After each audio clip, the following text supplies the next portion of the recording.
नमस्कार साथियों, मैं देवेंद्र सेन आपके लिए नेक्स्ट वीडियो सॉलिड स्टेट का लेके आया हूँ। Lecture number 2। आज हम क्रिस्टलीय व क्रिस्टलीय ठोसों के बारे में जानेंगे। क्रिस्टलीय क्रिस्टलीय ठोस क्या होते हैं उसके बारे में आप जानकारी देते हैं। देखो, ठोसों के प्रकार 2 प्रकार के होते हैं। ठोस कितने प्रकार के होते हैं? 2, जिसमें है क्रिस्टलीय ठोस और दूसरा क्या है? अक्रिस्टलीय ठोस। ठोसों के प्रकार 2, जिसमें क्रिस्टलीय ठोस, दूसरा अक्रिस्टलीय ठोस।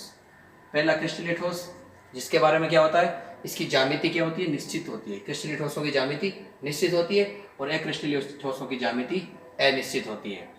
और इसके अंदर विषम प्रकृति पाई जाती है। इसके अंदर विषम प्रकृति पाई जाती है और अक्रिस्टलीय में समदेशिक प्रकृति पाई जाती है।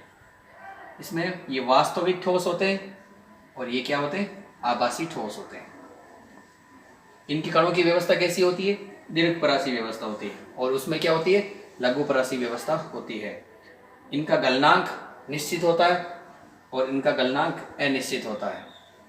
गलनांक निश्चित के कारण इसमें शीतलन वक्र होता है, जो क्या पाया जाता है? असतत वक्र पाया जाता है। क्या पाया जाता है आपको? असतत। पहले इसका तापमान बढ़ता है, फिर धीरे धीरे क्या होता है? इसका कम होता है। ये इसका शीतलन वक्र है या वक्र या ग्राफ। सभी धातु इसके अंदर क्या आती है? सभी धातु, जितनी भी धातु होती है और आयनिक यौगिक वो आ जाते हैं। और इसके अंदर हीरा क्या होता है? क्रिस्टलीय ठोस होता है। ग्रेफाइट क्रिस्टलीय ठोस होता है। क्वार्ट्ज और बर्फ, ये सारे क्या है? क्रिस्टलीय ठोसों के एग्जाम्पल है। इसी प्रकार हम इसके अंदर देखते हैं, इसका शीतलन वक्र कैसा आता है? सतत आता है, एकदम ये आता है और इसका ये वक्र धीरे धीरे इसका क्या हो जाता है? मान कम हो जाता है। और इसके अंदर जो है कांच, रबर, प्लास्टिक व लकड़ी, ठीक है, ये इसके एग्जाम्पल है। और कांच को क्या कहा जाता है? अतिशीतित द्रव कहा जाता है। ये आपके लिए क्या है? इंपॉर्टेंट है एग्जाम की दृष्टि से। कांच के लिए कांच को अतिशीतित द्रव कहा जाता है। क्यों कहा जाता है? क्योंकि इसके अंदर द्रव की भांति बहने की प्रवृत्ति पाई जाती है, इसलिए कांच को क्या कहा जाता है? अतिशीतित द्रव कहा जाता है। समदेशिक प्रकृति, ये एग्जाम की दृष्टि से आपके लिए महत्वपूर्ण है। इस चैप्टर से छोटे छोटे क्वेश्चन ही आते हैं, 3 अंक का जैसे क्वेश्चन आता है बोर्ड, माध्यमिक शिक्षा बोर्ड के अंदर। विषमदेशिक प्रकृति होती है, इसमें एक प्रकाश पुंज होता है। ए से बी में कणों की व्यवस्था क्या होती है? अवयव कणों की व्यवस्था क्या होती है? समान होती है। कणों की व्यवस्था कैसी होती है? समान, जो प्रकाश पुंज है।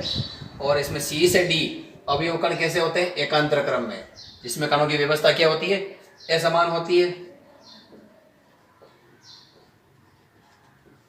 कणों की व्यवस्था असमान। और इसमें अक्रिस्टलीय ठोसों में होती है विषमदेशिक प्रकृति, जिसके अंदर भौतिक गुणधर्म होती है, जैसे कठोरता है, चालकता है, अपवर्तनांक है, तनन साम्यता, अपवर्तनांक, चालकता।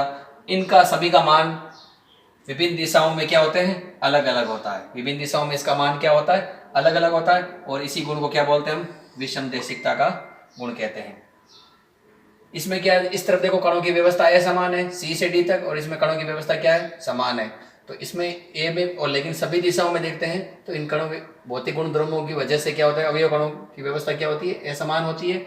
और ये विषमदेशिक प्रकृति का गुण क्रिस्टलीय ठोसों में पाया जाता है। इसी प्रकार आगे हम देखते हैं नेक्स्ट, समदेशिक प्रकृति। यह अक्रिस्टलीय ठोसों में पाई जाती है।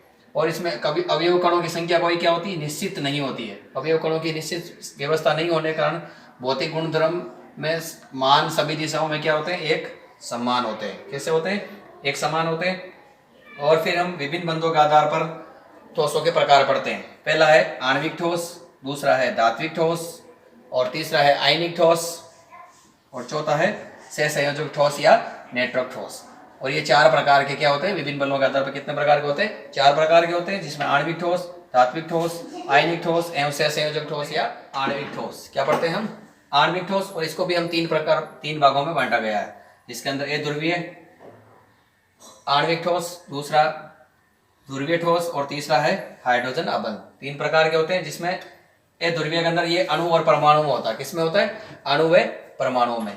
फिर इसके अंदर लंदन बल या फ्रिक्षेपण बल, ये बल जो क्या होता है? दुर्बल होता है। क्या होता है ये बल? दुर्बल।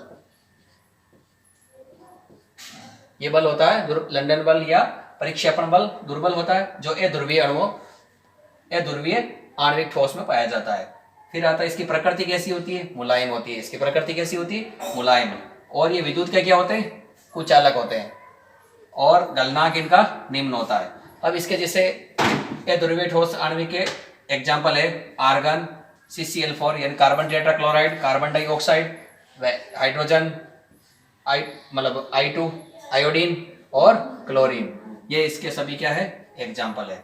फिर हम पढ़ते हैं अध्रुवीय ठोस। अध्रुवीय ठोस ये भी किसमें पाया जाता है, अणुओं में पाया जाता है।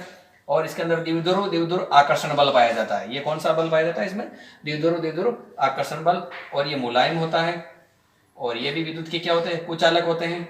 गलनांक इनका निम्न होता है। गलनांक कैसा होता है इनका, निम्न होता है। और ये इसके अंदर एग्जाम्पल HCl और यानी हाइड्रोक्लोरिक अम्ल और सल्फर डाइऑक्साइड। इसी प्रकार हाइड्रोजन बंध, इसके अंदर हाइड्रोजन बंध पाया जाता है। और ये कठोर होता है, विद्युत का कुचालक होता है। और इसका गलनांक क्या होता है, निम्न होता है। गलनांक कैसा होता है, निम्न होता है। और इसका एग्जाम्पल होगा H2O यानी जल और अमोनिया, ये इसके एग्जाम्पल होंगे।